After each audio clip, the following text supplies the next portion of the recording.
Hi, I'm Steve Clemons. I direct the foreign policy programs at the New America Foundation and publish the political blog, The Washington Note. I'm here with my friend Dan Yergin, who's chairman of Cambridge Energy Research Associates. He happens to be a member of the board of the New America Foundation, Pulitzer Prize-winning author of The Prize, The Epic Quest for Oil, Money, and Power. And this is a new edition of the book with new stuff that helps us get into these important questions. Why did you feel the need to reissue the prize, and what are the issues that you've helped explicate that you hadn't gone into before? I think first, Steve, so many people had asked me, to do it, and I finally listened to them, and you looked and saw the world was really changing.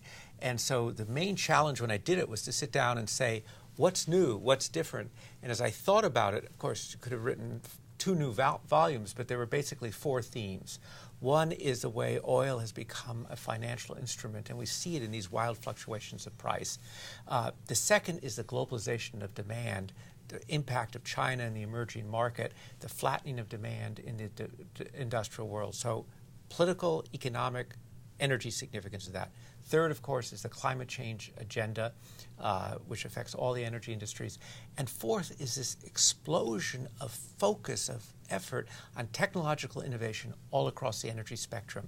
And those were the things that kind of provided the framework for this new edition of the prize. A lot of folks that supported President Obama, if you read what they say, seem to want to be already beyond the fossil energy time in American history. There's a lot of talk about energy independence. 150 years ago, at the end of August, was the 150th anniversary of the first commercial oil well in the United States. Are we going to have oil in our energy future and overseas oil in our energy future 50 years from now? Well, based upon what we know today, now there's always, who 15 years ago really thought, the future of media would be transformed by what happened with the internet. So the question is, what is out there in terms of innovation? And I think what's happened in the world of technology, information technology, communications, opens people to say maybe there's going to be this big breakthrough. The thing about energy, though, is that the scale is so huge, and people sometimes don't understand how huge the scale is, and the time frames are much longer. You don't turn it over overnight. So on the one hand, people, there's the climate change agenda, the environmental agenda. The other hand, based upon what we know today, world energy demand grows by 50%, and hydrocarbons are still at the center of it in 2030, 35. 2059, at the very least, we'll have a much more energy efficient world. We'll have a more diversified energy world. What the balance between the new technologies, or the ones we haven't thought about yet, and the existing ones is still unclear, but probably we'll have a kind of mixture of it all. One of the other trends you point out is somewhat the relative decline of large multinational corporations in the oil business and the rise of state-oiled companies and the dominance of the oil and energy sector by governments. You suggest that 80% of world supplies are now in government hands and government control. What are the implications for Americans from that? Well, it is a very major change. So much of the prize is the story of what happens among these companies, the drama, the events, the intrigue, and all of that sort of thing. But as the story progresses, you see that the role, it's really the oil industry and the nation state. And the nation state now manifests itself through these national oil companies, which are the dominant source of oil in the world. So the thing is, they're not all of the same character. There's a very wide variety about them, but it does mean that there's a commercial reality of the oil business, and then there's the political reality and the economic impact, and they definitely do coexist. And how is and that? I guess I assume there's drama of those countries now, but how is that driving our decisions in foreign policy today?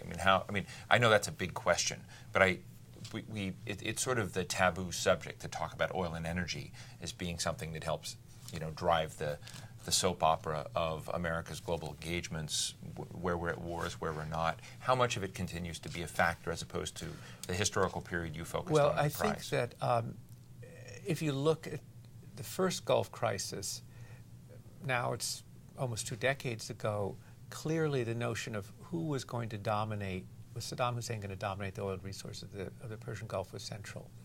I think clearly the Middle East, great part of its importance in the world continues to come from the role of oil. So that's part of global politics.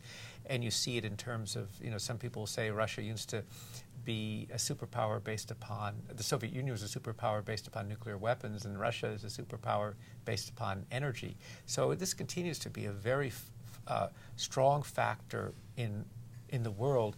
It's a shifting factor, however, because the balance between consumers and producers is not locked in.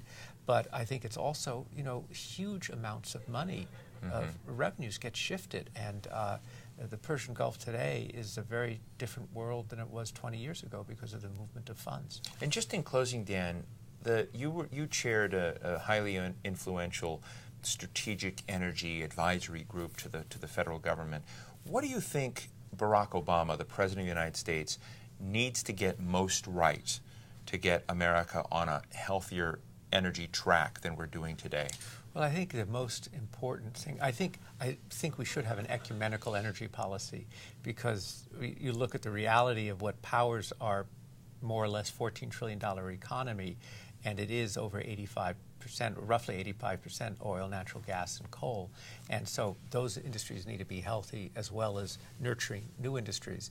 I would say, and this goes back to the task force that you talked about, and I thought about it when I was doing this new edition, how much has changed just in a matter of a few years, the emphasis.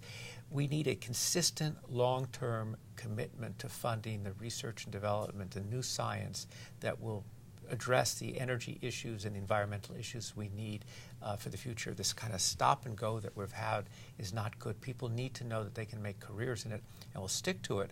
And I think if we do that, there'll be some surprises. And when I do the next edition of the prize, we'll reflect and say, where did that come from? And I'll hope you come back to talk to us about the third edition. So again, the prize, the epic quest for oil, money, and power, it already won the Pulitzer Prize. It now has a new epilogue. Thanks so much for joining us, Dan. Thank you. Pleasure to be here. Thank you.